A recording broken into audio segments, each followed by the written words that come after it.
call of the Hawks can be heard all the way to San Francisco. You're listening to Pod at the Palace with Curtis Wilkerson on Inside Arkansas. And welcome in to the Pod at the Palace post-game show presented by SARACEN, Arkansas's #1 sports betting app. Curtis Wilkerson and Andrew Ellis here with you late night Tuesday night to talk about Arkansas's 91-62 road win at LSU. It was belt to ass from start to finish in Baton Rouge. It was a purple out at the PMAC because they have purple seats, not because there were a bunch of fans there. No funny business from the Razorbacks in this basketball game. No drama outside of Malik Ewing getting his face split open by a salty tiger. Hopefully he's okay. A dominant defensive performance from the Razorbacks. They shut the water completely off. It was a block party in there. I think they had at least 10 block shots in this game. The ball was popping offensively. No need for a bunch of three-pointers when you score whenever you want in the paint. I'm very, very impressed with what Arkansas was able to do in this basketball game tonight. And you can say, well, LSU stinks. Well, we saw what this looked like at the game in Fayetteville. Tonight, the Razorbacks did exactly what they were supposed to do and what they should have done the first matchup, an impressive win for the Hogs. Yeah, we felt like the first 10 minutes or so would be very important because this LSU team hasn't responded well to adversity much this season.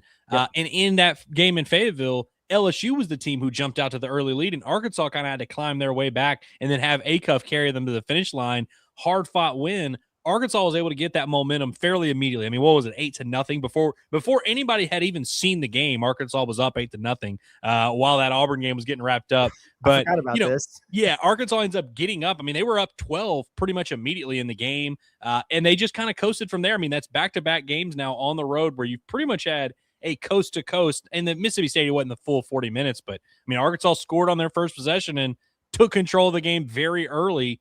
That was kind of it. That LSU team, it's not that they quit or anything like that, but I think very early on they kind of realized, hey, it's not our night, and they were perfectly okay with that. This is a team that has lost a lot of games. When you've lost 8 conference games already, what's a ninth one? I mean, who really cares? This Arkansas team is still playing for something, and even a shorthanded Razorback squad cared more about this game, which how many times, Curtis, have we come to this postgame, even in games that Arkansas's won, and we're like, man, it just felt like the other team kind of cared more than they did. Certainly wasn't the case here. I'm really impressed with the interior defense of Arkansas. I mean, the 10 blocks or whatever it was, 7 steals.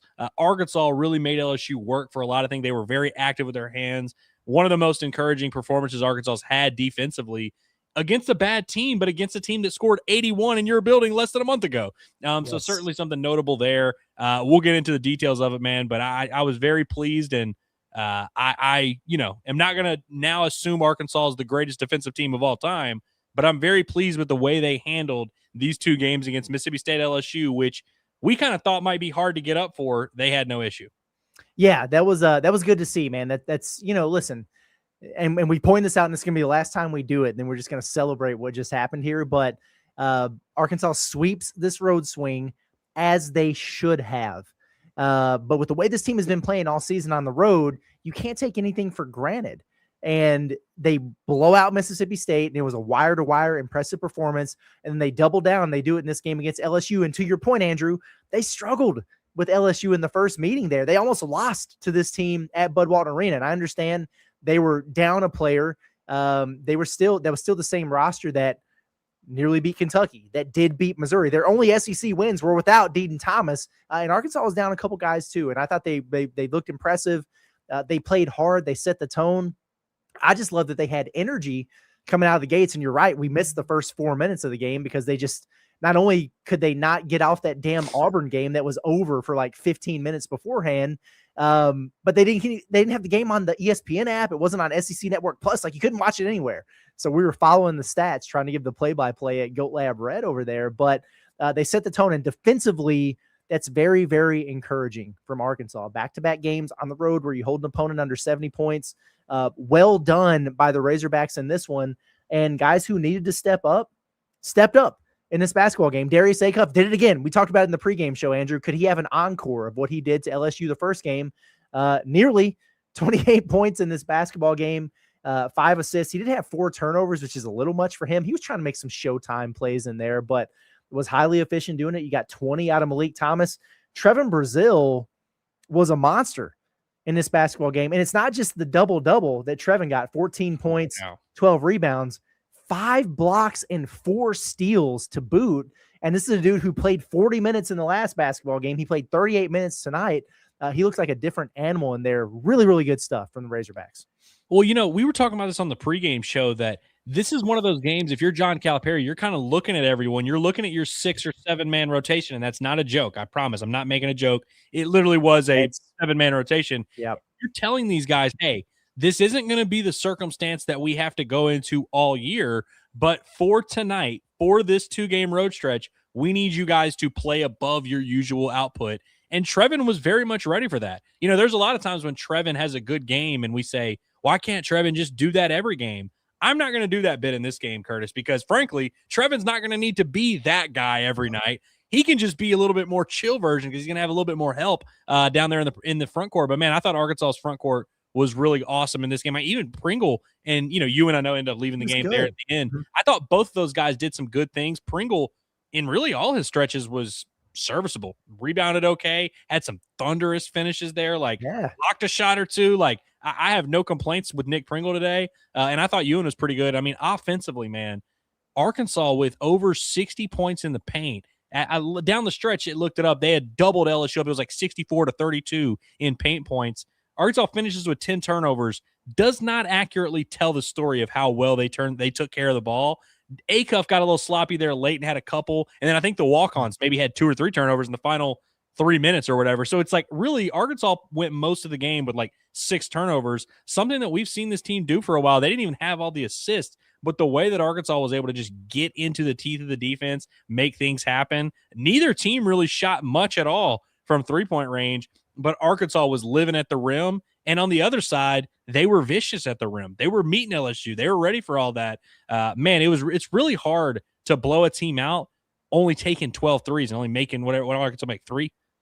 Yeah. Yeah, they made 3 3-pointers. Usually you score 90. It's blowing my mind how this Arkansas team is so good offensively. They don't even really attempt jump shots most of the time. Malik Thomas every now and then will, but it's they're able to score 90 just by getting to the rim. That puts a lot of pressure on some teams. Yeah, it truly does. And yeah, it's crazy. I remember against, I guess it was Kentucky after that game, and obviously that was a loss for Arkansas. And Cal, the guy who's he's not anti-3, but he's definitely not the 3 or layups, modern basketball analytics guy. And he was like, yeah, hopefully we attempt more 3s than that moving forward. And they have 12 in this basketball game on the road. And it didn't matter because why shoot a 3 when you can just get by your man and get to the rim every single possession? Because I would love to look at it and nitpick Arkansas. You mentioned the 10 turnovers. They had 10 assists. It's 10 and 10. Yeah, usually you got to get 20 assists for Arkansas to win a game. That's what Cal said or whatever. It just didn't matter because they were just beating these guys off the bounce, beating them at the rim, literally at will. And it was really good to see. I remember the last game against LSU, we were so mad about free throws. Arkansas 7 of 18 at the free throw line, 18 of 24 on the road, here tonight. It was just a solid performance by Arkansas. Yeah, you mentioned Nick Pringle. He was good in there. He has now successfully stacked pretty solid performances in there. I hope Ewan is okay. He's busted open. If he has to get stitches or whatever, he'll be fine for Saturday, but he was down there for a minute. You hope he doesn't have a concussion or something, because Arkansas, they literally cannot afford to lose anybody else before this game on Saturday. Maybe they'll get some guys healthy. I don't know, but that's the one thing you walk out of here damn it, why did that have to happen? This is a 30-point beatdown, and he's got to catch a stray in there. Not ideal, and I know Cal wasn't happy about it. I'm not happy about it, but hopefully he's okay. That's the only thing from tonight where I'm I really wish that didn't happen. Well, and it's back-to-back games because we left the Mississippi State game being did he mess up his shoulder? What's going on there? This one, and Curtis, I'm not here to speculate much. I don't love the delayed reaction because it wasn't like Ewan went to the floor immediately. That's what's throwing me off. It makes me really concerned about this is that he kind of took a step back. Obviously, he knew he got hit in the face, but he kind of took a step back, and it took him about 10 seconds to kind of realize, oh, I'm in trouble. And then he was kind of struggling to walk there, needed help going back to the locker room. I really didn't like the optics of it. And I'm glad they made the right call there, which by the way, that led us to one of the best moments of the game, which I thought was Malik Thomas and Darius Acuff hitting the rock, paper, scissors. And it's actually kind of funny because the last time there was a flagrant foul against Arkansas, it was Malik Ewan who went to the free throw line inexplicably. where was that rock, paper, scissors game last time? They had to remove Ewan from the game entirely so that they could make that decision. Yeah, no kidding, man. Like, I mean, honestly, I will never forget our man Malik Ewan shooting those free throws in that Kentucky game. The rock, paper, scissors thing was hilarious. That's the only good commentary that Damian Fishback had the entire game. He was awful in this game. Some of the things that he didn't even make sense. There was at one point, I don't know if you had your volume up, it was towards the end of the game, but he was like, yeah, LSU fans, they have to remember that they're without a couple of their players here. You know, Deaton Thomas is out, Jalen Reed is out. Arkansas has all their guys. I'm like, you dumbass. You've been calling this game for 35 minutes. You have no idea who is and isn't on the floor. He was awful, and I usually enjoy his commentary. He wasn't good tonight. Oh, how about this one, Curtis? We got a ball game. I think it was 28-14, and LSU hits a mid-range jumper, and they're like, uh-oh, we got a ball game, because they cut it to 12 8 minutes into the game. That ended up never being competitive for even 1 second. Unreal. They had scored their 16th point in 15 minutes of basketball, and he's like, oh, we got a game. Goat Lab Red appreciated that one. That was we had a good time hanging out in there. But no, good stuff from Arkansas. And then, you know, we talk about these guys who played well. Like Trevin was ridiculous. The two freshmen stepped up. Billy was good in this basketball game. But the defensive effort from this team, it's crazy to me how you have fewer guys. So you would think if there was ever a reason to be, you know, give a little bit less on that end of the floor, or take a possession off here and there. They haven't done that, man. They have been flying around these last two games. The ball screen defense has been much improved. I think about some of the guys who hurt them for LSU in the last game, where frankly, Arkansas kind of got punked in that one. They got pushed around. LSU was more physical. They took the fight to him, like Nwoko, the post player. Now he had the poster dunk on Trevin. Nice play. It was his only basket of the game. Only basket of the game. He had 3 points. Max McKinnon, the Australian kid, the white guy, who really took it to Malik Thomas in the first meeting there. And I was thinking, gosh, I don't know if I love this matchup. 2 points. He was 1 of 6 in the basketball game. Markel Sutton was good for him, but everybody else they shut down. I feel like I'm talking about an Eric Musselman basketball team right now. Arkansas holds LSU on the road to 30.9% from the field, 62 points. They were 3 of 15 from 3 in the first game. They were 3 of 21 in this game, and they turned them over 14 times. Yes, we get it. LSU is not great offensively, but where the hell has this been? The effort and the execution and the connectivity, I think, is the biggest thing for me with Arkansas. It's just there now. And yeah, I love the 10 block shots also. Yeah, you know what I'm a big fan of, Curtis, on the defensive end? I'm a big fan of making the team make plays. Yeah. In whatever sport it is, you got to make your opponent do something. And if a guy, hey, he hits a step back 3, cool, he hits a step back 3. Make him do that. Oh, if he dunks on you the way that Trevin got dunked on today, and Trevin didn't put his head down and pout about it, he just got right back to it, went back to affecting shots. Like, make the guy make a play, but at least have someone there to defend it. And then if he makes a shot, he makes a shot. There were so many times where Arkansas early in the year, or even 2 weeks ago, where Arkansas would gamble, which would lead to a wide open 3, or try and play a passing lane so it leads to a wide open backdoor cut, or just one very easy motion, or just a simple ball screen, like you said, or just any simple action offensively. And it was leading to a very easy bucket where, you know, guys to make the bucket, but it's like you're not really forcing them to make plays that are tough. You know, you're not making life tough on them. Man, it's crazy to see the difference. And listen, LSU's not a top team in the league. Obviously, they're going to face much better competition. There'll be teams that are going to, you know, maybe exploit Arkansas a lot better. But I think you can definitely see just in the 2 LSU matchups, some of the improvements that Arkansas has made. And again, you talk about making people make shots. Teams like Bama will make some shots on you. Mm-hmm. Even teams like Florida, like they're going to have some matchup problems down low. They're going to maybe get some more in the paint on you. But I think Arkansas just actually forcing these teams to be tough, forcing these teams to do things extra to make buckets, I think is huge. And then the fact that they're still able to affect, because, you know, when we talk about gambling, it's not like they've sacrificed creating havoc on the edge to be better, you know, defensively or to contest shots better. They're able to create steals, create those blocks, and they're okay. They held kind of serve in the rebound department, and their first shot defense was still great. Like it's really hard to nitpick and be mad about anything Arkansas did defensively, which is crazy to imagine like 2 weeks ago saying that. Yeah, no kidding. 20 points off of turnovers for Arkansas. They still lost on the boards. LSU had 21 offensive rebounds.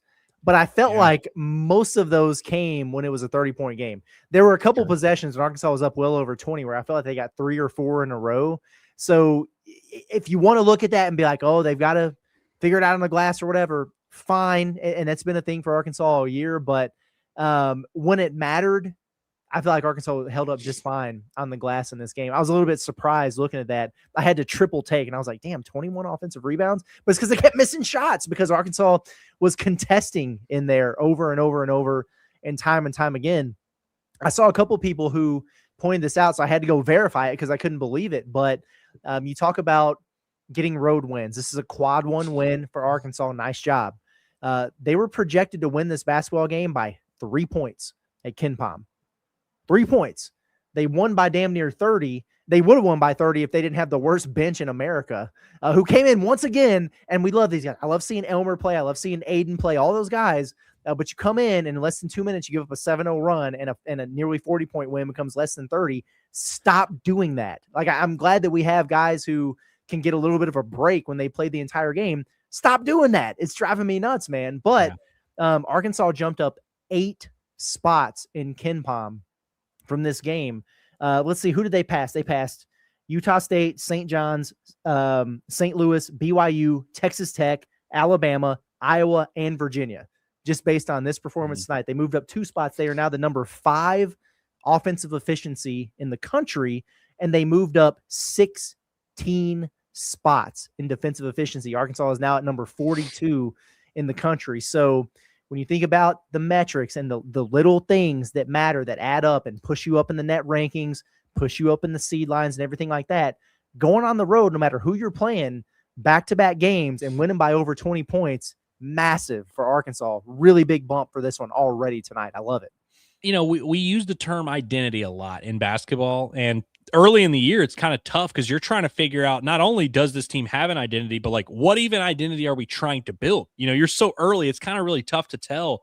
I think that's the big difference between Arkansas post that week off and pre is that they kind of have figured out exactly what style of play they need to have really on both ends of the floor. And what's crazy is it's been a while since Arkansas has had a good shooting night where they really, you know, Malik Thomas hits 3 threes, Trevin hits 3 threes, Acuff, whose numbers on the year are great. He hasn't had a big 3-point shooting performance in a while. Now he's awesome every game or whatever, dominant at the rim, but like I feel like there's actually more left on the bone for this team offensively. So for them to be number 5 in offensive efficiency, and they haven't even been shooting it at a high volume or at a super high efficiency, like it's kind of scary when you really think about how high the ceiling is for this team offensively. And that defense, we knew it was never going to be like a top 15, you know, just clamp you for 40 minutes against good teams competition type of defense. But if they're consistently in the top 50, I mean, listen, this can be a tough one. And so I feel like they at least, and now in these last 2 games, you're not seeing the variance in these 4-minute stretches where they lose focus completely, or, oh, this 8-minute stretch to start the second half where they just don't have it.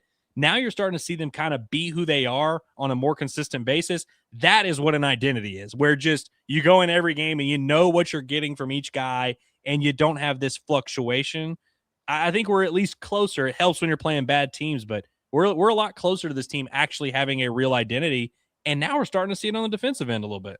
Yeah, it's a beautiful thing. I mean, we've been waiting on it for like 3 months, and finally they're starting to figure it out. And it makes me wonder a little bit. And so Isaiah Sealy tonight, what did he play? 13 minutes. He had 4 points, turnover and assist. He was fine in there. He didn't do anything crazy, but it has Arkansas. We have to understand the level of competition that they played, but because I know we're going to get some of this discourse because we've got several days between games now. What happens when DJ and Carter get healthy? Because I'm on the mindset of, hey, I want this team at full strength. I want them to have all their best players. I want them to have the depth to be able to get through things.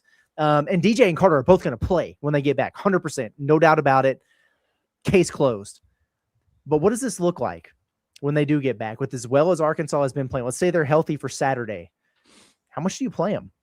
When do you turn to them? Because what Arkansas is doing right now is something that we've been waiting on all season long. I think that those guys could contribute to it, but you don't know. It's almost like if it's not broke, don't fix it. And so what are your thoughts on that? Like I'm to the point where there's no doubt in my mind that when Carter gets back, Billy continues to start. There's no doubt about that. But what does that distribution look like? And I feel like Leak and Acuff could use, I don't know, a breather here and there. Is that what you're going to get out of DJ, or do you play him even more? These are the conversations now that Cal's going to have, right? Absolutely. And it's certainly something they're going to have to be careful. I think what helps is that neither one of those guys, Carter specifically, are ball dominant, take away from what other guys are doing. Darius Acuff's life does not change at all. If anything, he just has more spacing. Malik Thomas's life does not change at all. And so you don't worry about that. Where I think back to last year when we were having these conversations with Adu Thero and even Boogie Fland, who played in the NCAA tournament for Arkansas, and we wondered how that was going to work because Adu Thero was Arkansas's leading scorer. He was such a big part of what Arkansas was doing on both ends that you're like, hey, we need to know what we're getting here. Same with Boogie Fland. Before he went down, he was Arkansas's leading scorer as well. He was the most ball-dominant player. But that was kind of a little bit tougher for me, especially because they had missed an extended period of time. For Carter, he's the type of guy that when he's at his best, he's just rebounding, affecting shots, playing passing lanes, knocking down spot-up threes, backdoor cuts, transition layups. Those are things that work in any context next to any group of players. DJ, it's maybe a little bit tougher because he's a guy that has been at his best this year when he's kind of leading that bench unit with the ball in his hands. But I think you definitely bring both those guys off the bench. No question about that. But I think with Carter, and what's tough about this also is you've been playing a lot of two big lineups the last couple of games, which have gone pretty well. I don't think Arkansas is going to be in a lot of matchups where they do that consistently. I think that gives you room to where it's not like you have to cut into Billy's minutes, but I do think Carter, there's easy ways for you to mix him back in a little bit. Sure. Yeah, I think so too. Acuff and Thomas, your two freshmen, combined for 35 of Arkansas's 62 shots in this game. I'm not even mad about it. I wish they would have shot more. I absolutely love it. Hey, Malik's shot selection was great in this game. It really was. Yeah. And I'm irritated from a betting standpoint that he didn't shoot more 3-pointers, but hey, I get it, man. He's getting better and better at attacking off the bounce, showing a little bit of craft, some soft touch in there, floaters. He can go high off the backboard. That is a part of his game we were kind of wondering about coming into SEC play, and it's really shined since then. I'm comfortable with Malik Thomas, the 3-point shooter. He was 1 of 4 in this game or whatever. I know he's going to be good for it from there. But yeah, I love that he's finishing in the paint a little bit more. I love that he's getting to the free throw line a little bit more, because I think I looked at it before this game or before the last game, Andrew, and he was either 8 of 10 or 10 of 12 from the free throw line in SEC play. It's like 1 free throw attempt per game. I know he's not the attack the rim type of guy that much, but it's like, all right, dude, you got to get to the line and get some freebies there. He shoots 9 in this game, so he nearly doubled his SEC total in one. How much did he play? 34-minute sample size there. It's good to see. I love it, and I do think that 3-point volume will increase on certain nights, but also just more consistently. Not, I don't know what's going on with the hand, but I think that's probably still at least a little bit of a factor. Mm-hmm. And I think that comes back to the identity conversation of Arkansas is not dependent on any one formula offensively. Definitely not shooting, which shooting is a thing that fluctuates. That's the one thing we know in basketball does fluctuate night in and night out, so that you just know, as well as Arkansas is playing and the way they're finding these other buckets, the threes are going to be there all the time. I mean, if Darius Acuff wants to, he can dribble right down the floor and shoot a pull-up 3. Teams will gladly settle for that than you getting into the teeth of the defense and getting open baskets. And so I think it just gives me even more confidence in these two guys that they're not dependent on being 40% 3-point shooters on 10 attempts a game for them to be effective scorers. And Malik specifically, that's something we didn't know for sure he had in his bag. Yeah, for sure. And also I'm looking at this now, and the 3 of 12 from 3-point range. Leak, Acuff, Brazil, all 1 for 4. And they were the only ones who attempted any, and they had the same mark there. So interesting to see. That's the one factor with DJ and Carter where it's you feel like DJ and Carter give you at least 1 a game, and Carter's the type of guy that might hit 2 or 3 on one particular night. So when you have 2 of your 5 guys on the team that are capable of shooting and making a 3-pointer for you, even though Arkansas has been really good this year, that's going to limit that volume for sure. So fair enough. I hope Carter, when he comes back at whatever time that is, it might not even be Saturday. I hope he's a 5 per game guy. Just let it fly, man. And I think he's going to be anywhere from 1 to 3 makes in those 5 attempts every game. And hey, there might be some games he starts 3 for 3, and maybe you up that number a little bit, but just count on Carter for 5 attempts every game. Yeah, I love that. Folks, we're going to get to your chats here in just a second, but we got to tell you about our partners over at OZK Insurance, sponsoring the Pot the Palace post-game show throughout the course of the season. We certainly appreciate them, and they've been working hard in 2026. They spice it up with this new full-service mobile app. You can see all the details. It's pretty sharp right there on your screen. It's a good deal. With the OZK Insurance app, you can see all your policies under one roof. Whatever you have, home, auto, any type of insurance, you can pay your bills, you can request roadside assistance if you need it, file claims, request policy changes, or even get new quotes, all from the convenience of your phone. If you're tired of being stuck with one carrier or chasing down paperwork, go to ozkinsurance.com or search OZK Insurance in the App Store or Google Play. It's a local agency with national level options, one powerful app. That's OZK Insurance. Let's get into the chat. It's got to be good vibes only in the chat tonight. I think that's probably the case. We'll get to the super chats. I did want to pull this up right away from Phil. He says, yeah, pissed off Auburn coming to town, of course. You know what? That's one way to look at it. Or you could also say, sucky Auburn coming to Arkansas, of course. They just lost 2 home games in a row. I'm tired of doing the thing where we have to worry about the buzzsaw playing Arkansas. Let's let Arkansas be the buzzsaw. Maybe red hot Razorbacks return home after going and sweeping a road swing. I know what you're saying, though, and you're probably right, but I'm not going to allow myself to get into that mindset because, damn it, this will be a huge one for Arkansas this weekend against an Auburn team that, angry when they play the Razorbacks, but they've been so up and down and inconsistent, you never really know what to expect. Very, very rare for them to drop back-to-back home games, so they're probably not feeling great about themselves after that one tonight. Yeah, I'd feel a lot better if Arkansas hadn't already lost a game to a pissed-off Auburn team, and if they hadn't, pissed down their leg in their last home outing. But make no mistake, Phil, we ain't locked into Bud Walton Arena with Auburn. Auburn is locked into Bud Walton Arena with us. Help Auburn, help the Bear, help Auburn. Yes, yeah, that's exactly right. Derek says, just wanted to hold them under 60. You and me that little spurt at the end, man.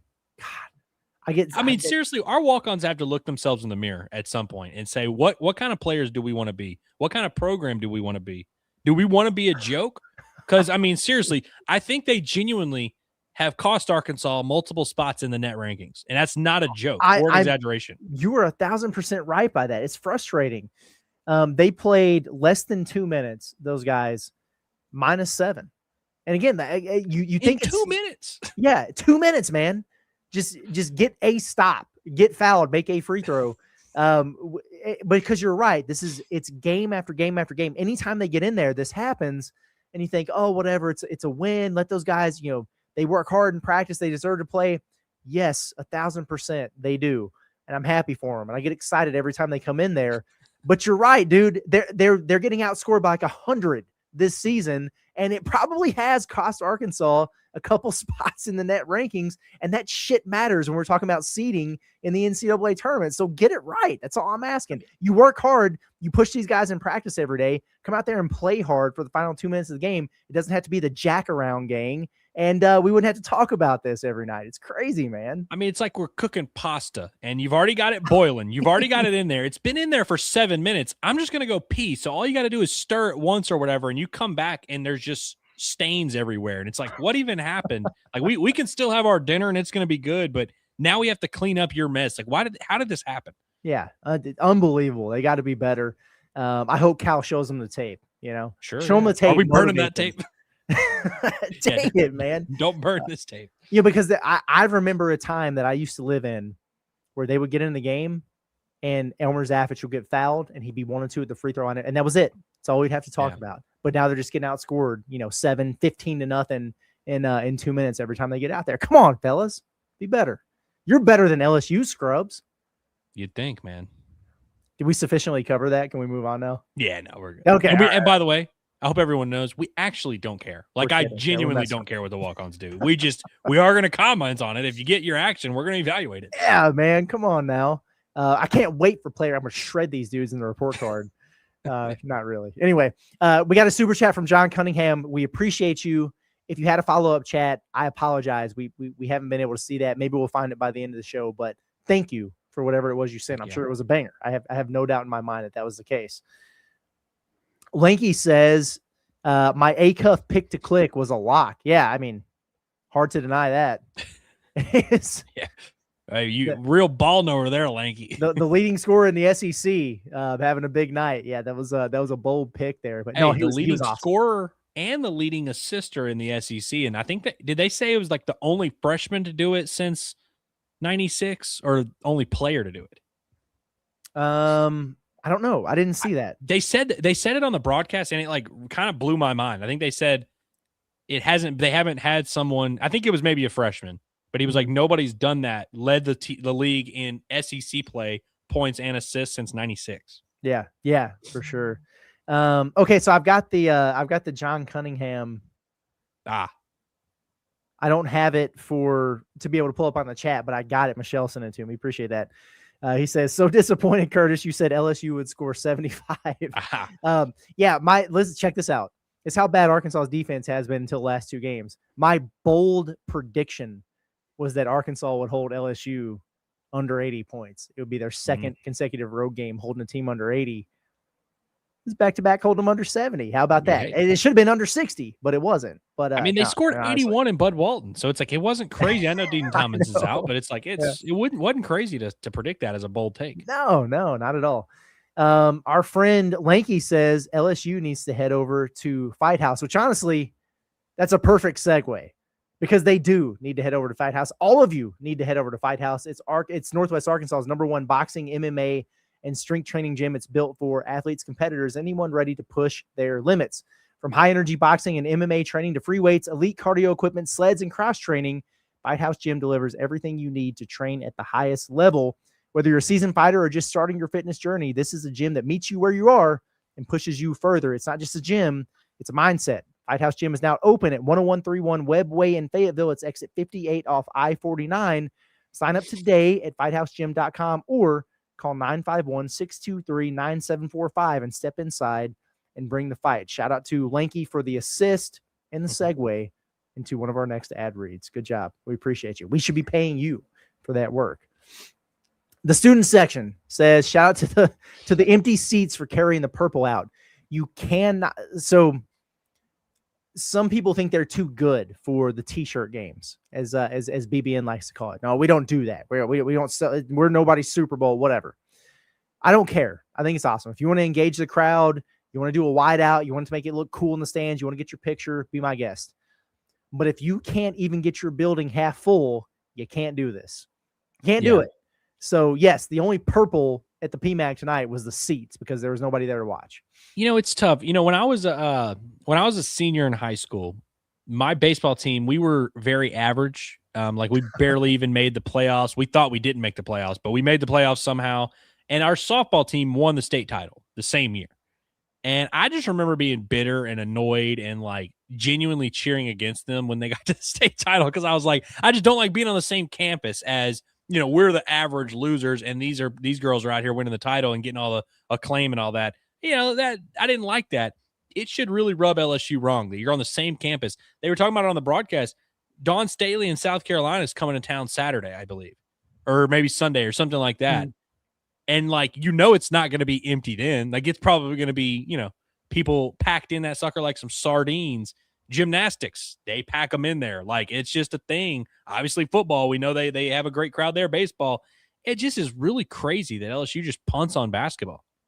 It really is. I mean, I don't know if this was the final nail in the coffin or whatever, but like McMahon's done, right? He's out of there. Barring an SEC tournament win. Yeah, exactly. Which I kind of hate because LSU is one of those programs that can be sneaky really good and bad. Like we saw that with Will Wade, where they can be a pain in the butt to deal with. And they're going to be one of those teams that Arkansas plays twice every year. So I kind of like McMahon, you know, like just stick around, my guy. Give him another year. Why not? Give him more NIL money. More like NIL money. Last year. Yeah. You know, he's probably out of there. I have no idea who they would even look at to hire, but just hasn't worked out. And I thought it was not a great hire, but I thought it was a sneaky good hire at the time because he was really good at Murray State and everything, but just hasn't worked out there. Big Salty Hog, you are right. Acuff's treatment from the refs is atrocious. How Darius Acuff took 22 shots in this basketball game, 18 of them at the rim or in the paint, and he shot 1 free throw with how physical teams try to get with him. I just don't understand.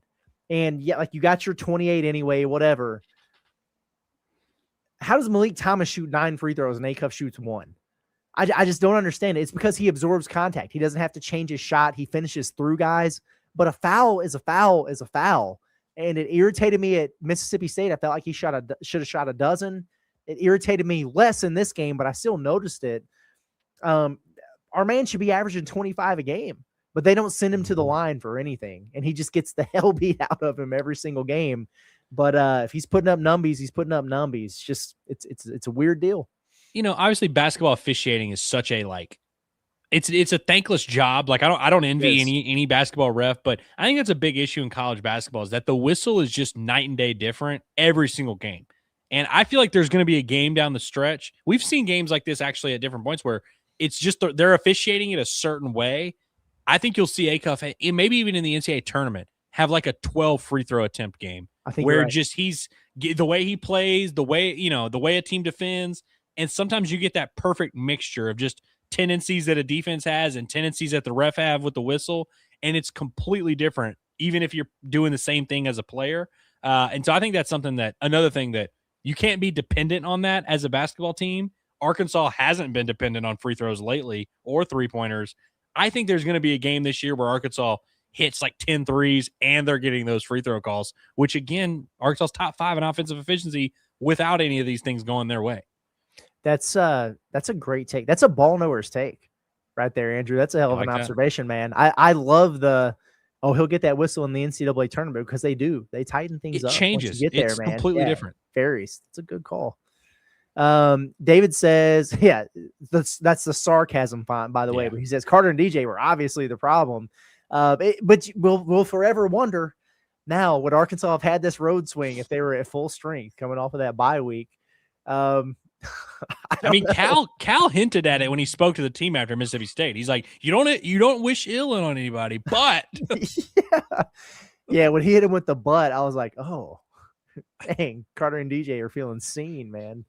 Yeah, we'll see. Now, here's the thing: if both those guys are healthy, say Saturday for Auburn, and you win the game, great. We're gonna have a conversation about this. But if they're healthy, and Arkansas plays this game, and those guys play, and all of a sudden, other guys are playing less minutes, Sealy doesn't get in there, and they lose, I'm not looking forward to this Valentine's night post-game show that I'm going to be dealing with. So anyway. Oh, you just know Keyshawn Hall is going to give him. He's going to dunk on Carter multiple times. He just had his off game too. Sure did. From our buddy Garrett, we appreciate you, man. He says this is the TB Player of the Game Fund.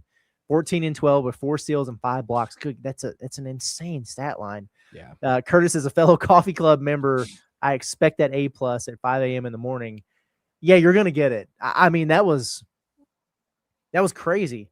But I feel very vindicated I feel like I've been mean to Trevin in those report cards all season. But I just have to be on repeat about I don't understand why Trevin Brazil is averaging less than a 1 block shot per game in SEC play. And I don't understand how he's not able to get 8+ rebounds every single game with how athletic he is. And to the point where I started to feel bad. And I was just going lighter on it. I was, maybe he's just not that guy. I don't know. But he is that guy when he wants to be. Super, super impactful on both ends of the floor. He was awesome tonight. He was not in weenie dog mode. He was in attack mode. And I appreciate that. And he's got to continue to bring it. When Carter gets back there and Trevin can get one blow per game or whatever, he's still got to be the same guy out there, challenging shots around the rim, flying to the defensive glass. It changes things for the Razorbacks when he does that stuff. And yeah, good grief. What a guess. 9 stocks in this one. I think I did on the pregame show, Andrew, I was talking about like baseline expectations for Trevin while you have a team that's got 6 players on it. And I was like, minimum 12 points, minimum 8 rebounds. And I said 4 stocks, steals and blocks. And he shattered all of those. So hell of a job, man. Dude, there was a point early in the year where we floated Trevin Brazil's name around as a defensive player of the year candidate. That's right. And we immediately looked stupid for doing it because he stopped playing elite level defense as soon as we got to SEC play. Yeah. But these are the type of games where it kind of shows you, one, just how high his ceiling is on a nightly basis of what he can do. And he didn't even knock down threes today. I think he was at 1 for 4. But man, he is just a guy that there's so many different ways he can dominate a game. And I thought defensively, he set that tone for Arkansas where it was like, hey, shit is not sweet inside here. Like, you can make a shot, but you're going to have to make it over my wings, my entire wingspan. He actually, I'm pretty sure, blocked a shot into the rim at one point. And I'm not even joking about that. I think if you watch the War Machine highlights, which apparently are already up, there is a play where he blocks a shot into the goal. He was just very active. And if there's one thing I learned from Eric Musselman over the years, if you commit to something as a basketball team or player or coach, you can do it. Like, if you want to be a high FTA team, you can do it. If you want to be a high steal team, you can do it. You might be sacrificing other things, but like Trevin has just kind of made that mental switch of like, I'm going to affect as many shots as I can. And when he's in that mode, man, he's fun to watch. I'm sure he's not going to play that well all the time, but tonight it was a thing of beauty. Yeah, it really was. And he's almost been a little bit of a different player than he was down the stretch last year for Arkansas when he was so good. This reminded me of how he was playing down the stretch for Arkansas last season, because he was getting those double doubles and he was blocking shots and he was doing all those things, hustle, effort, energy plays. This year, he's had some games like that, but for the most part, he's been like a more skilled version of himself. And this is good to see, man. I like this development a lot. Yeah. I mean, dude, he had a stretch there where he was getting like 2 steals a game, like consistent. Yeah. He might lead the team in steals right now. I'm going to look real quick. Malik Thomas is pretty close. Thomas. Yeah. Malik Thomas has settled into where they've updated it. Yeah, Malik gets about 3 or 4 steals a game, and he just never turns the ball over. That's the consistency I love to see from him. Right. They haven't updated it yet. But okay, so going into this game, they were tied at 33 steals apiece. So yeah, Trevin leads the damn team in steals. Trevin Brazil of all people there. And he's definitely got, I mean, he was already in the lead with blocks, and so now he's up there even more. Good for TB, man. Good for TB. I like that a lot. Okay, let's see what else we have here. Jaffer says, everyone is out of jail except the Spaniard from LSU. Also, Sealy is the definition of 2 years away from 2 years away. No. Listen. Sealy's just because he bricked those free throws, is that why you're saying that? But no. I mean, Sealy's not like, I wouldn't say he's like a good SEC basketball player right now, but like the last 2 games, I think we've learned you can throw him out there and he's a perfectly adequate on an SEC basketball floor. He fits in. Like, he doesn't stick out like a sore thumb. He's just a perfectly playable guy. You got to hope maybe next year he's like a real plus for you, but like, he's not even a below average SEC player, I wouldn't say. No. You know what he is? Better than the guys that LSU is bringing off the bench. Better than the guys that Mississippi State's bringing off the bench. So, no, he's fine. He'll be all right. Jeremy Stewart says, and we appreciate the super chat. That's a big one. It's a big one right there. Thank you. There we go. He says, domination tonight. Love our Hogs. Bring on Auburn revenge match and opening day in Arlington. Jen and I say hi. Go Hogs. Well, hello. And thank you for the super chat. And I love it. This is what we talked about right before tip-off, Andrew. We're like, if Arkansas takes care of business against LSU tonight, we're setting up that Woo Pig weekend. Like, the vibes going into this weekend are going to be at an all-time high.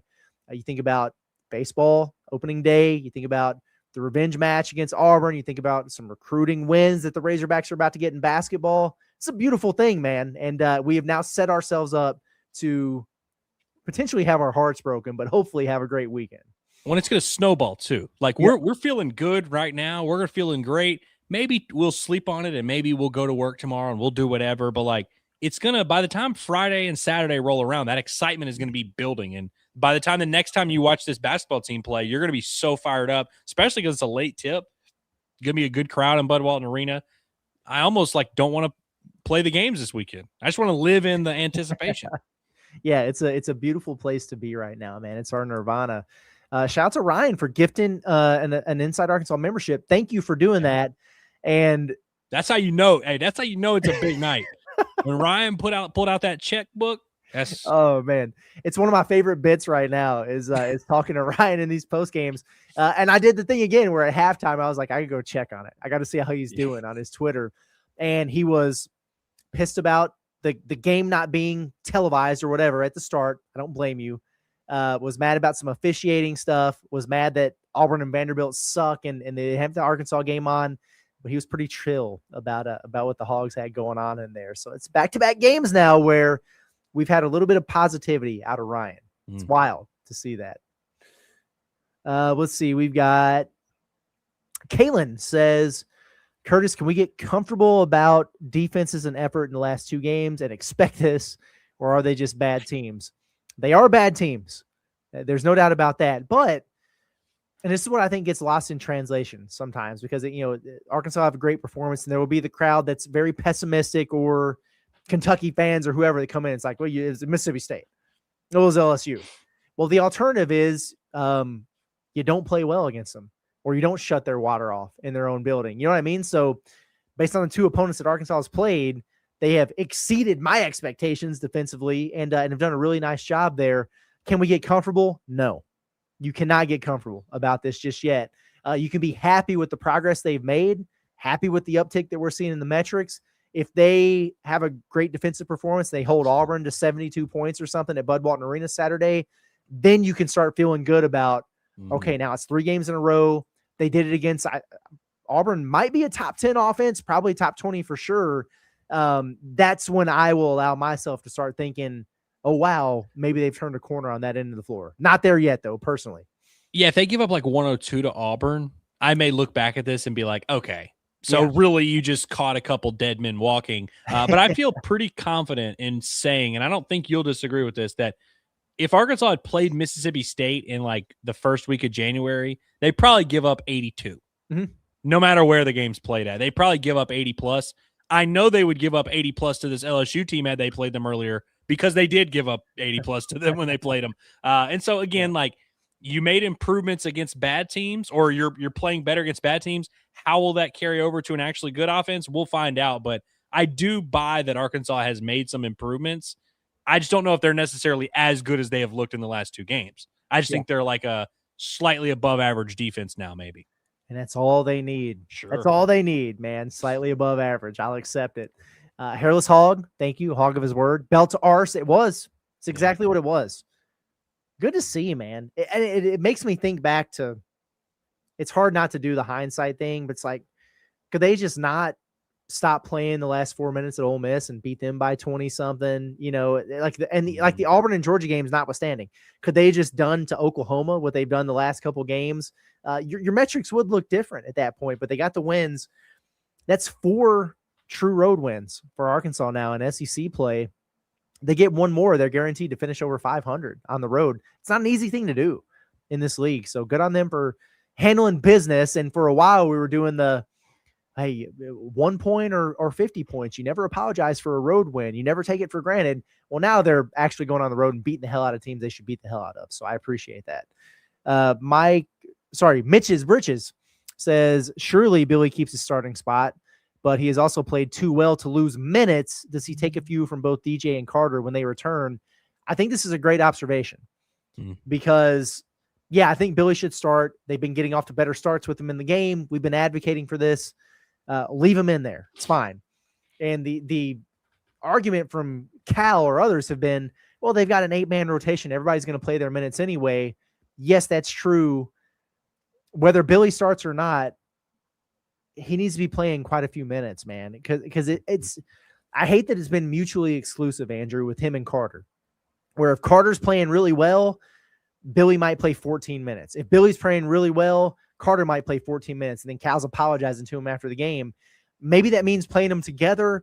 Maybe it means if Billy's that guy, he plays more. And Carter's just going to have to accept it. And he can decide what he wants to do at the end of the year. But if Billy's going to give you what he's been giving you the last several games, it hasn't just been these 2, he's got to play more. And that can't be dependent on what other guys are doing if he's earning it. Yeah, DJ's the one that I think really might be in trouble because I wouldn't disagree. Yeah. Those 2 freshmen in the backcourt, Thomas and Acuff, are obviously like, I mean, what's the lowest minutes you would see for them down the stretch? Like 32? Is that like the low Yes. end of the spectrum? You know what I Yeah. mean? So they're not coming off the floor much at all. DJ can play with those guys, and of course he can play with one of those guys in his absence, but like realistically, they're going to play Carter and Billy, some combination of those guys, and maybe both. If you look at all of Arkansas's best 3-man lineups, 4-man lineups, 5-man lineups, it would lead you to believe that Arkansas should play Carter and Billy together with those two freshmen, and then TB at the 5 or Ewan at the 5 or whatever you want to do. Obviously, TB is going to play a lot at the 4. You'll play TB, Ewan / Pringle or whatever. I think Carter coming back and being able to effectively give you minutes at the 4, which you won't do full time, and maybe in some matchups you won't do it at all, but that gives Carter an option to where, because yeah, I'm with you that he is kind of lumped in with Billy, but him having that option at the 4 or even 2 or whatever, that is going to help Carter stay on the floor or at least still get some minutes. I think DJ might be the guy who is going to be looking over his shoulder every time he enters a game, because he's the guy that could be the odd man out of this whole thing. Yeah, I think I agree with that wholeheartedly. You're probably onto something there. I'm gonna be fascinated to see what it looks like. And in terms of returns for those guys, I have no idea. And I don't know. I haven't seen obviously Cal's post-game press conference, or if he even did it. I don't know. I'm sure he was probably asked about, do you expect to have Carter and DJ back Saturday? One of them, both of them? What's that going to look like? So we don't know for sure. My thought process going into it was that DJ was going to be closer because he got hurt earlier. That was during the Kentucky game. Carter's happened in the middle of the week last week. But it was almost like can you get through the two teams you should get through and then have them back for the really big game? We don't know if that's going to be the case. They might have the exact same group on Saturday. I'll be anxious to see what was said there, and we'll take it from there. But I think you're right. Your freshmen are just so damn good that it might just be a situation where, if you're DJ, those minutes are, give those guys a blow, like one rotation a half for both of them or something. And that's just kind of it. He's going to have to accept that maybe. And we also might find out in the next couple of days that Ewan is out for Saturday. Like that's true. A very real possibility. In which case you got to have Carter, man. For sure. And that's where he'll have to play the 5 and yeah. Right. Whereas DJ, it's like he's going to be dependent on, because it's not like he can play 3 positions. It's like he's playing 1 or 2. That's it. It's exactly right. Exactly right.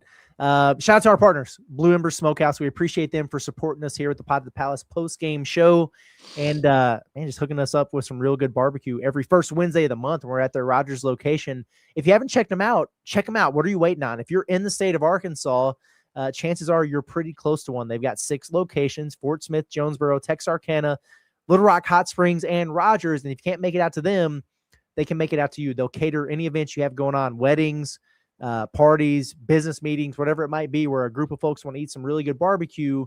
They will take care of you at Blue Ember Smokehouse. So call your local location and check them out for individual pricing options. You can scan the QR code to go to their website, or type it in the old-fashioned way. It's www.blueembersmokehouse.com. Thank you for supporting your local Blue Ember Smokehouse. We still got some chats to get to. We appreciate everybody for hanging out with us. You guys are good for it.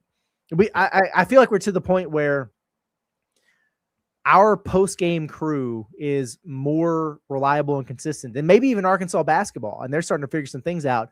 But we do the thing where we're like, we get it. It's a Tuesday night. It's going to be 11 o'clock at night. Get your coffee hot. Whatever. You guys understand the assignment. So we can stop telling you that, because we trust you. We believe in you that you're going to be here. So thank you.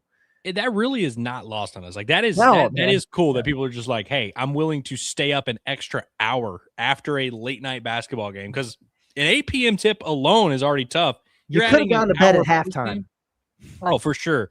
And it did the thing. I know you noticed this, where like the chat, there's so much coming in that it literally pauses for like 3 minutes at a time. Yeah. And we're like, oh my God, are we good? Like, what's going on? And then like 400 pop in. Like, that is cool to me, that like StreamYard is having an aneurysm trying to keep up with you guys. We appreciate that. Yeah. Very cool. Very cool. Lanky's Back says, stoked to be in Bud Walton for Auburn for the first time since Cal's introduction. Hope to see you guys at some point while I'm in town. Find me. I think John will be back for that. Andrew's obviously going to be just crushing it down in Arlington. Very excited. I've got FOMO. Like I'm excited to be at the game against Auburn and everything, but I've been down there for Arlington before. I've been there with Andrew and John before. I kind of wish I was down there. I'm not going to lie, man. We actually had a really good, do you remember the basketball Missouri game watch party that we did from Texas Live in like that open area? They beat up on Mizzou. Caleb Battle had 40. That was a great time, man. I really enjoyed that. So I hope you have a good time down there. We'll hold it down here with the Pot at the Palace. Why can we not go back to that where it's an afternoon basketball game, night baseball game that day? So we're perfectly fine. I could have done the Pot at the Palace post game Saturday with you from Globe Life had they just not had the game at 7 p.m. You know what I mean? Yeah. Jeez. Crazy. Who they think they are, man. They're messing up. By the way, I'm going to be having some FOMO. Don't you? I mean, if Arkansas ends up beating Auburn by 16 or something like that, I'm going to be having a lot of FOMO. I had a little bit. I was stuck in the parking lot last year watching the final 2 minutes of the Missouri game. And I was like, oh, wow. This is great. Yeah. Now, well, see, and that's the thing. Because if Arkansas wins against Auburn, great. I'm vibing. Hop on here, solo. John hops on. It's going to be awesome. And the chat will carry the show. I can't wait. They lose, I'm going to be down bad. I'm going to be down really, really bad. So I need the Razorbacks to handle their business for sure. It turns out that we have, it looks like, a little bit of sound from John Calipari. I don't know what he said in his opening remarks, but I want to hear from it. Yes, happy 67th birthday to John Calipari, who got himself a nice blowout dub at LSU. Let's see what he had to say. LSU's last two games, I watched their win at South Carolina and how they played and how physical and how they guarded. I watched their Georgia game where they were up 15 and had a chance to win the game here, the last two games. We played really good today. We really played good. We've had other games where we've really played bad. It just wasn't this game. So this is more about us than it was about LSU. Yes. I got to be honest with you. I'd agree with that. They did, man. They played really well. And I'm glad that he said that because we were asked the question a minute ago about, can I get comfortable with this defense? Can we expect this, whatever? No, because we need to see him do it against a really good offense. But he's right from the standpoint of it doesn't matter who you play. You got to handle your own business. And independent of who they were against tonight, Arkansas played really, really well on both ends of the floor. You know, not to make too much of a little clip here, but, you know, in that clip, he kind of almost makes it sound like it's just like, oh, some days we're good, some days we're bad. I wonder if he and the rest of the staff and the team, if they feel like they are a different team coming out of this week break. Because, I mean, not to be dramatic, but through two games, they certainly look like a much more consistent, much more in sync, much more together, much more on the same page version of themselves. That clip, now that's a 12-second clip I'm reacting to, but like, you know, he didn't say that in that clip, but I'm wondering if like he thinks this is just, hey, we just woke up and played well today, or if they really feel together like, hey, in the last 10 days, we found something and like this is our new normal. Yeah, that's a really good question. I hope that they feel like they found something. Looks like he's in good spirits. Look at him. He doesn't. I said this at the at Goat Lab, and this might not be the best picture to say this, but he doesn't look 67 to me. Like he's no. I feel like he looks exactly like he looked when he took over at Kentucky, except he's in better shape actually. Yeah, exactly. He's lost some weight, and it's not. Sometimes you lose weight, and it's a bad thing. They look sickly. I don't get that vibe here with John Calipari. We got a few more clips, and we'll get to a couple of them. We'll see which one John thinks are the best one, the heavy hitters, if you will, to get to. But we still got a handful of super chats, and we got to get through them. We're an hour in. We've done the thing again where we're an hour into this, and we got a bunch of chats that we need to get to after a Tuesday 8 p.m. game. It's because you guys are sickos just like us. So thank you. We're gonna get to every single one of them. Let me find my place. I believe we're right here. David says $1 for every point Max McKinnon scored. That was nice to see. They locked him up. I didn't even notice him out there for a majority of the game. He had 2 points. He was 1 of 6 from the field. He only played 20 minutes. This is a guy that scored like 10 points in a row on Malik Thomas to start the game the last game, and they shut that dude down. And with Deaton Thomas out, he's been a guy who's had to be the go-to scorer for him. Like he's had to be the creator. He's the only shooter that they have out there. And I think he had 26 or something on Georgia just a couple of days ago, and he got nothing. They shut his water off. It makes me feel a lot better about my take in the moment, because I was sitting next to you during that LSU game at Bud Walton, and I remember kind of thinking he's throwing up some BS. Like, and it was on Malik. And I was like, man, Malik's getting cooked. But I'm also like, I don't know. I'm okay if that's going to be this game. And then I think he cooled off a little bit in the second half. I feel a lot better today. That was surprising how bad he was, honestly. Yes, no, it truly was. I love this from Phil. He's been a member for 9 months. He says, Woo Pig Suey, no baby involved with his 9-month membership. I feel bad because that was a good observation. Nice one-liner from John during our pregame show. You sold it for sure. And I was just like, what? Hayden Ulmer's having a baby? That's crazy. I didn't even know he was involved, man. You were like, there's no way Hayden Ulmer laid with a woman. That's what you said, bro. That was crazy, dude. I couldn't believe it. I felt bad. I felt bad for Hayden in that moment. I was like, dang, dude. I feel bad too, man. It's just, I need to buy him a beer next time I see him. So anyway, Phil says he's turkey strutting through tonight. 2 easy road wins is nice. It is. Yeah. Drama free. And that's sign us up for that at this stage of the season. Jaden Sports Fan, thank you, says my 36th birthday is today. Happy birthday. Very cool. And what a way to end the night. Belt ass for 40 minutes. Great all-around performance from the Hogs. The ESPN hap and the smoke behind the LSU hoops are both awful. Okay. I'm so glad you said this. The ESPN app, that was crazy. It's an SEC basketball game. You got to be able to view it somewhere from the start. I don't care if you put it on ESPN News or the app or SEC Plus, whatever. That was nuts. I'm shouting the updates from the stat broadcast out at GoLab Red so people know what the hell is going on. That's crazy. We can't have that. The smoke behind the hoops was crazy, though. I'm so glad you brought this up. Only for dunks, by the way. Only no for dunks. Other context. And it was immediate, too.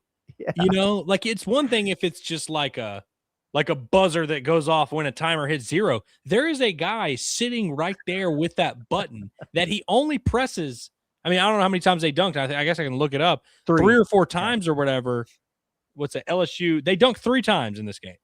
And every single time, it was an immediate, instantaneous buzzer that would shoot smoke out of the thing there. It was bizarre. I've never seen anything like it. But, like, I guess kind of credit to the guy who sat there by the button. Would you take that job? Would you think if you had that job, would you ever jump the gun? I would be much more likely to miss it by 4 seconds and kind of be like, oh, I was eating a hot dog or something like that. I couldn't do that. Yeah, that was wild. I haven't seen that. From one Cubs fan says, man, I sure hope Carter is taking good notes while watching this defense dominate since the bye week, albeit against bad teams. Woo Pig Suey beat Auburn by 30. Yeah, I mean, Cal pointed it out, or, and you mentioned it earlier, who's like, I don't wish ill on anyone, but, guys get an opportunity to step up. You do that. I think it was Coach Z during his post, which, by the way, we don't promote other people's content or whatever. We do Coach Z because he's the man. And he always does his pregame reports. And he did it right in front of Mike the Tiger today. And it was so awesome. He's there in front of Mike the Tiger. He's like taking a nap. He's like, oh, he's sleeping right now. He's going to be sleeping after the Razorbacks walk into the PMAC. It was awesome. I loved it. But he said after the last game, like, hey, sometimes when you've only got 6 players or whatever, and other guys step up and you have to sit and watch, and the team has a bunch of success without you, it motivates you. Like, oh man, maybe my knee feels a little bit better. Maybe my ankle's feeling a little bit better.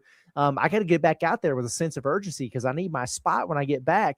And I hope that's the case for those guys. And we don't know the extent of their injuries and everything. And obviously if they miss a couple games, they're dealing with something and you want to get them back to 100%. But when they come back, I hope they both have a fire lit underneath them and come and play with the same type of energy and focus and intensity and passion that these guys have been playing with the last couple of games.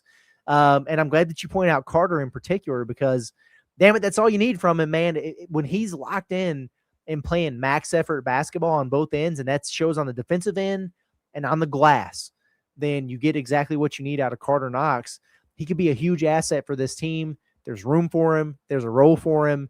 And I'm with you. I hope that he's taking notes, because when he is playing the way that Arkansas has played the last couple games, he's a heck of a fun player to watch. Let's see. We got Derek says this is a fact, man. Defensive communication is getting much better. Effort was there, and it really looks like these guys like playing together. Yeah. Agreed on all fronts. Which, by the way, them liking playing together is another part of like Carter and these guys wanting to get back. And it's like you just want to be a part of the party. You want to feel like you're contributing, which is a good feeling to have in your locker room. Mm-hmm. Guys that want to help. They don't want to let each other down. You got to have that. Yeah. Did you see Trevin that was like lecturing Isaiah Sealy at the free throw line after he fouled that jump shooter late in the game? I didn't see it, but I was also lecturing Isaiah Sealy for fouling that jump shooter. Yeah, you can't do that. They haven't made a jump shot all night. You can't foul him. But if I remember correctly, it went to a timeout. And then it came back and they were at the free throw line and the camera's on Trevin and you could just see him and he's looking and he was giving Isaiah the face. He's like, come on, Sealy. Come on, man. Yeah. He's just talking to him. I'm like, yes, do that, Trevin. More of that, man. Be vocal. Talk to the freshman there a little bit. And it's not like demonstrative, like, what the hell is wrong with you? You can see when it's positive reinforcement or, hey, we're holding the freshman accountable. And that can be a good thing as opposed to, giving them the business and it being negative and stuff. So I appreciate that. We've got like 45 John Calipari clips and I'm still waiting for John to tell us which ones to play. And a lot of super chats too. Like we do. Like we got a lot. This might be a 2-hour post game. I'm not gonna lie. From Slimly, this is awesome. Big time super chat. Do the thing, Andrew. Oh dang, this is a $50 one. I was wondering. I thought this was just like a $4.99. I didn't realize it was. Gosh, man, no, that's really cool. I need to memorize the color code. Yes, because I do know that this color is a good one though. Yeah, it says one, ACF's defense and ability to jump passing lanes was awesome to see. He's been a lot better, him in particular, because we talk about the paint being sweet for Arkansas and interior defense and everything. A big part of the issue for the Razorbacks has been their point of attack defense, and that starts with Darius Acuff. He's amazing basketball player, but he's kind of been stinky defensively in a lot of games this year. Last two, he's been really, really good for Arkansas, and hopefully he continues to do that. So you're right. Two, the ball movement, the driving kick to keep pressure in the paint was great. Yes, and they weren't settling for the jumpers when they got it. It would just be like kick out and attack another weak closeout was really good.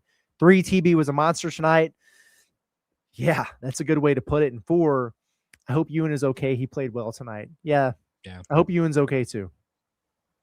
I really hope Ewan's okay because they can't afford to have any other players go down. I was looking at the bottom. Okay, so we do have something from John Calipari on Malik Ewan and that whole situation. So I do want to play that real quick as soon as I can find. Where'd this chat go? I lost it. There it is. Okay, I was going to get off the screen there. Let's see what Cal had to say about Ewan because I have no idea what this looks like. Now we'll see if we're getting better and maybe we get healthy now. Malik had to get 4 stitches, Ewan. So he has till Saturday. At least he's got time. Hopefully he'll be all right.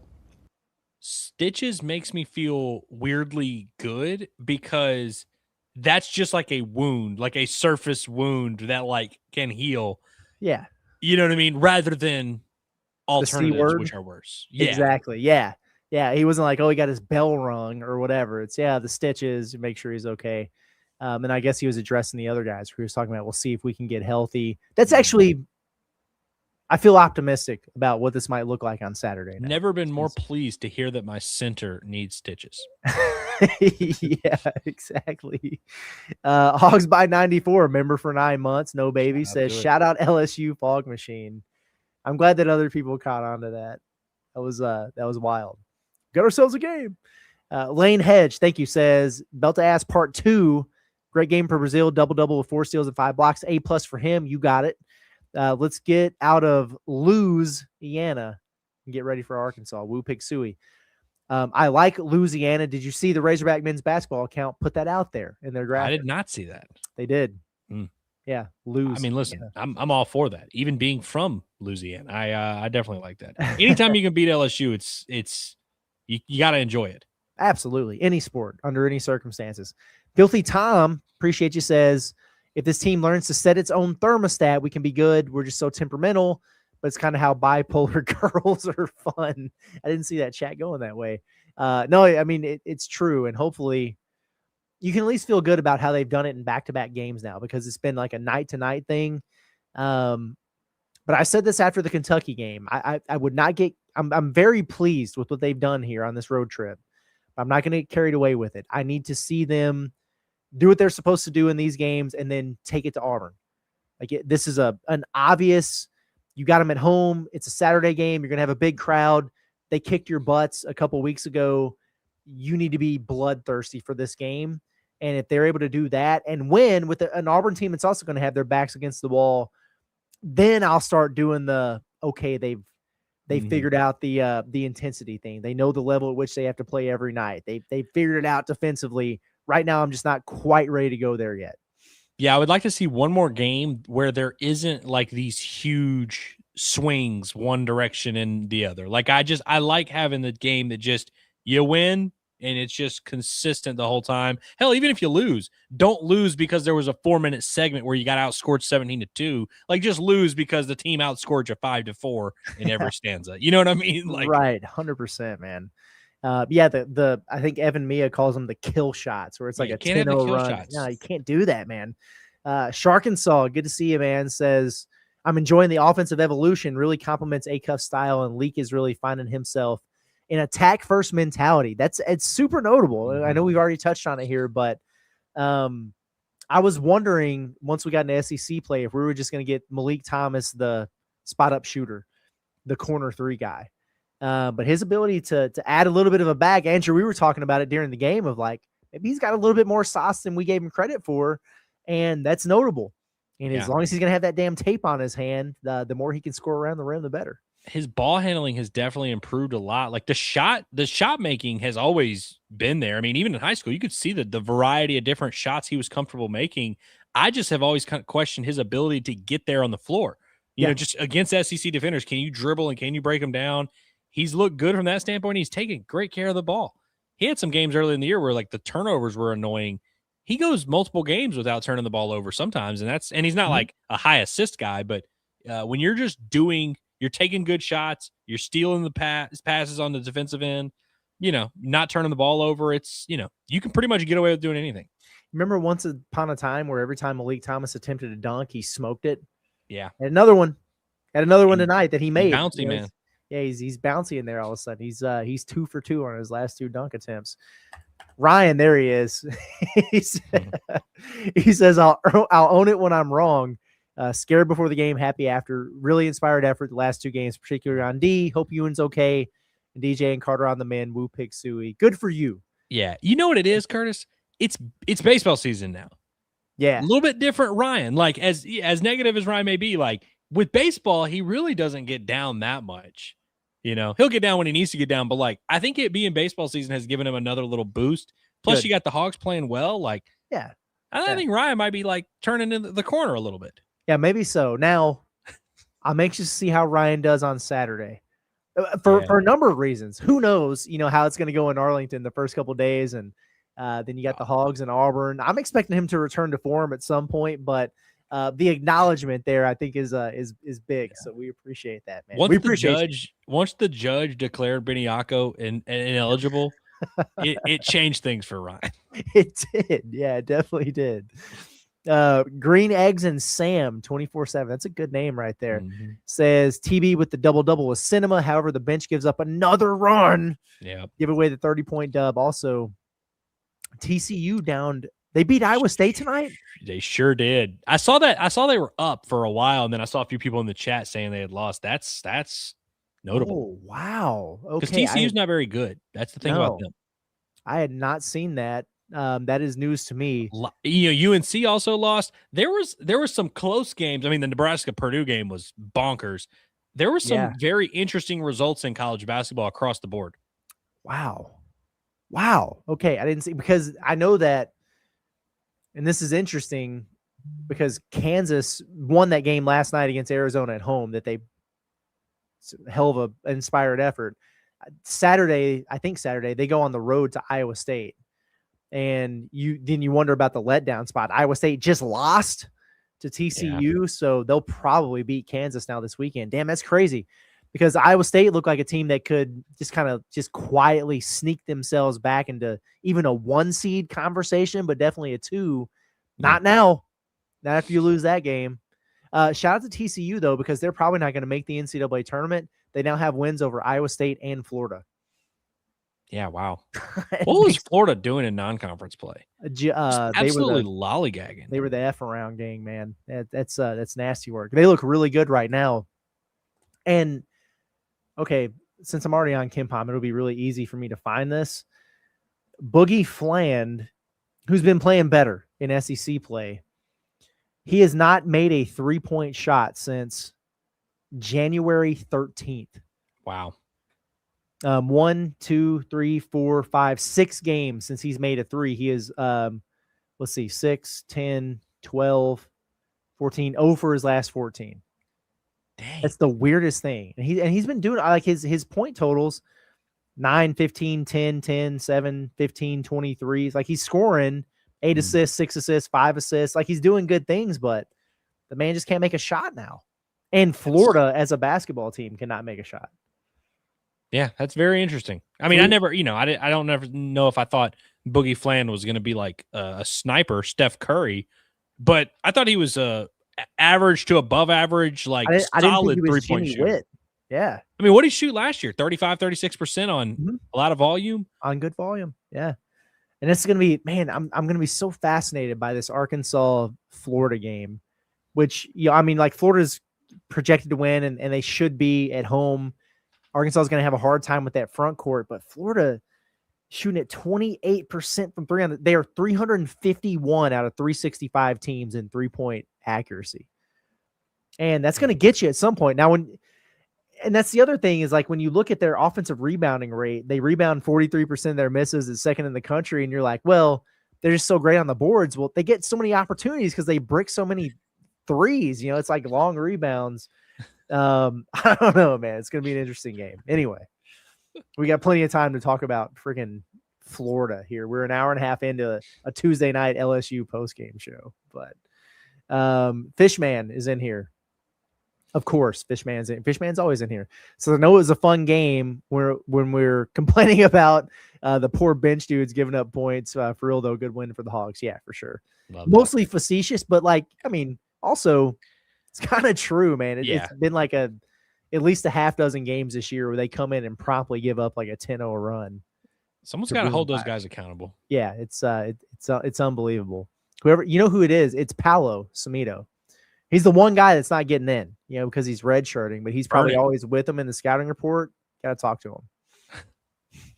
Unbelievable. Slimly says, for the TB haters that say, why is he playing so many minutes? Just shut up, please. There are people after the Kentucky game where he had 16 points, 8 rebounds, and 3 blocks that were like, nah, he's soft. He's no good. He's bummed. Can't wait to get him out of here. I'm waiting. But you got anything to say now? He looks good in there. Put some respect on that man's name. Jaded Sports Fan says that oop from TB to Billy was nasty.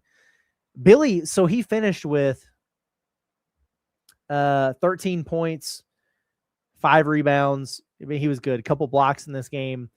He should have had 17, but he missed a couple dunks. I was going to say, Arkansas had a couple missed alley-oops tonight. I liked when they went like back-to-back possessions to Sealy. And like the pass was a little weird on the one, and then the next one, he just finished that one. It was like Arkansas had a lot of lob opportunities tonight. Yeah, he had the one that went through his hands and the one that he caught above the rim and like did the up and under reverse on the other side and got fouled. It's like highly athletic move from Sealy, but at any rate, Arkansas says Leak feast on the reversal steals. Yes, he's so good at that. Love watching him bait the reversal passes. He's so good at that. He gets the reversals, and then when Malik Ewan is in the game and he'll blitz, he'll double team a ball screen, and they can get that point guard to pick up his dribble, and he's looking to reverse it back to the big man at the top of the key. He steals those passes all the time. Really, either him or TB, one of those guys, 9 times out of 10 is going to wind up getting the steal. Hey, Zach Hall. Hey, our boy. Our guy. Yeah, good to see you, man. He says, always a good day when we beat LSU in anything. Absolutely. Darius Acuff is incredible. Good night, guys. Yeah, Acuff is he's got the goods, man. It's just it almost becomes a challenge to talk about him because it's like it's nothing new. We've just grown accustomed to. I mean, he wasn't a very popular topic of this post-game show. That's you know what I mean? Like, we haven't talked about him much at all, and he was outstanding in this game. Borderline dominant, doing all this great stuff. And he's definitely right about it's a great day when you beat LSU in anything. It just sucks because I wish they cared, I know. Yeah. And I always hate when people do the I don't care bit, but I know it's true. I know they don't care. Very, very clearly. I mean, you can just look in the arena. You don't see a lot of passion there for the men's basketball. Darius Acuff he's on Twitter. I haven't seen him put anything on Twitter in years, but he just reposted something from Hogsats. It says, he says, I heard a mention of Darius Acuff Sr.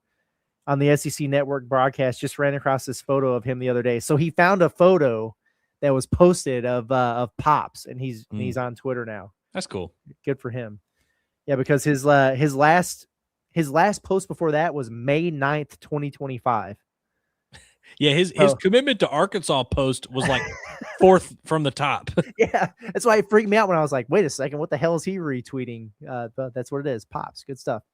From Bo, he says, how do you see Sealy fitting in with the wings we have coming in? Good question. This is a great question. Would love him to stick around, but questioning playing time with JJ, Torrey, Billy, and who knows with Carter. Well, I'll tell you this. We'll talk about it real quick. We got several days between games. I'll give you a whole segment on it for the Pod at the Palace coming up. So appreciate the super chat. It's going to be interesting to see though. All those guys can play the 2 or the 3. You can experiment with Carter at the 4. As big as Sealy is, like an offseason in the weight room, you could experiment with him for minutes here and there at the 4.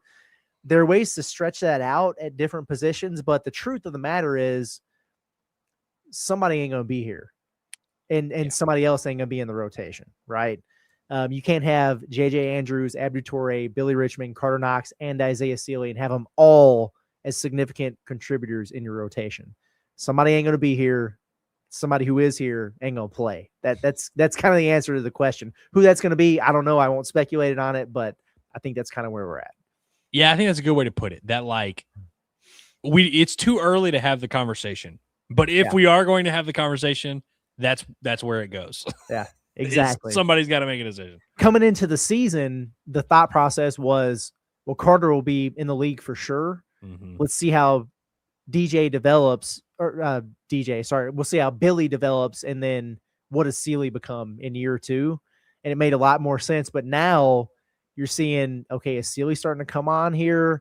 Those other 2 guys, I might need a year 3. We don't know. We'll see. There's a lot of basketball left to be played, but it's crazy that we've reached the point. I think I'm right in saying this. Billy's got a better chance of going to the league than Carter right now. I mean, it's not a crazy thing to say, which, like you said, it's just not something. Not that we didn't think Billy Richmond could, in fact, I was pretty confident that one day Billy could maybe be a prospect, but it's happened a little bit quicker for him. And obviously for Carter, it just hasn't been as definitive that he's a next level guy right at this moment. So yeah, it is going to be very interesting, but I could genuinely see a path to Carter and Billy both back. I could see a path to both of them gone, and I could see a path to it splitting either direction. Yep. And that is going to, any of those things will impact Sealy in his future and his role with Arkansas. So it's a great question. Arkansas says, y'all see Billy shove Sealy into fouling a 3-point shot. Is that what happened? Because I take his word for it. I will take his word for it because I need to know before I dock him on the report card. You can't foul a 3-point shooter, rookie. Maybe he did. Maybe Billy threw him at the guy. I've got to go look now, man. Trip, thank you, says, how many more wins till Arkansas is a lock? They are a lock now. Maybe. I think they're in there. They've reached the 8-win mark in SEC play, which is a pretty solid barometer. So that's one thing. The other thing is they've got more on their non-conference resume. Like you've got the Texas Tech win, you got the Louisville win. A lot of those bracketologists that have been doing this thing have either had Arkansas locked after the Mississippi State win or had them in the lock after their next win category. So I think they're officially a full-on lock, but like beat Auburn Saturday, and there's certainly no conversation to be had. But they got 6 quad one wins. They're top 25 in all the metrics right now. Obviously, we have higher goals than just getting in. You don't want them to lose their last 7 games or however much is left, but I think they're in there. Oh, and frankly, most of the games, I mean, obviously, we would be mad if they lost most of them, but like losing on the road at Bama doesn't hurt you at all. Losing on the road at Florida doesn't hurt you at all. Losing any home game does kind of hurt you a little bit, but like even Auburn, like they're not like, it's not one that's going to like crush your resume. So like Arkansas would really, something weird would have to happen. Even with most of these losses, they're not going to drop a ton from most of them. Right. Which I'm on the simulator right now at Torvik, and I just projected Arkansas to lose every game they have the rest of the way, and they're still in as a 10 seed. Not even the last 10 seed. It projects them to be still in the field. So one. Let's say one before Arkansas is a lock. Yeah. And you think about these home games. I mean, we don't even have to have this conversation. They're going to win more than they're going to lose the rest of the way. But yeah, it's it. And like it's antiquated at this point because they're using different metrics and all those other things, and the conference is more difficult. But that 20 win is usually a mark that you like to get to. You feel really, really solid about it. So 2 more, that would also have Arkansas at 10 SEC wins. Then you're talking about, I think at that point, avoiding even an 8-9 game type of situation. Arkansas's got a chance here to get a really good seed in this NCAA tournament. We'll see if they do it, but the opportunities are there in front of them. Ben says, not worried about Auburn because of the effort and consistency is fire right now. Yeah, I mean, that's the thing. Credit to Auburn for what they did to Arkansas over there on the Plains. They were fired up. They were ready to go. Arkansas no-showed that basketball game. They took advantage. If Arkansas plays with the type of energy and focus, and they're locked in the way that they have been the last couple games at home at Bud Walton Arena against this Auburn team that, from what we know, if you've only watched that game, you're like, damn, they're the best team in the country. They're really not. Low key, they're super inconsistent themselves. Arkansas could pop them just the same way. I think it's going to be a very competitive game. I imagine after 2 losses, Stephen Pearl will have their attention. Keyshawn Hall will probably have a bounce back. This ain't going to be an easy one. I'm expecting a dogfight, but if Arkansas plays with the type of intensity they have the last couple games, they should be okay there. Whew. Shout out to Big Shasta for becoming a YouTube member. We appreciate you. Glad that you're here. Had some good comments in the chat. Good. I like that. I like to see that. Final one. Joe DC, thank you. Says the 3 best Hog basketball players I've ever seen: Corliss, ISO Joe Johnson, and Darius Acuff. Acuff might be the best, but I'd like to see the rest of the season. Can you guys rank them in order? Okay. First, we got to acknowledge, before we even do this, we will do this. We're not going to cop out. Yeah. This is not the right time to do this conversation. Right. Because Acuff could literally win the national title, in which case it's a different conversation. Like you said, I'd like to see the rest of the season, of course, but we will honor your request. Yeah. Sure. I'm going to go Corliss, Acuff, Joe. Fair enough. I'll go in the order that you put them out there right now. Corliss, Joe, Acuff. Yeah. But I am very open to Darius Acuff being at the top of that list when it's all said and done. Like, if he continues to do what he's doing here and Arkansas continues to win basketball games, he's got a real case, man. What would Arkansas, in your mind, because like, let's say Acuff continues his pace here, it's over 20 points per game, leads the league in assists, like doing his thing. Okay, fine. The stats are there. What would Arkansas need to do as a team for you to put him in the Corliss conversation or above Corliss?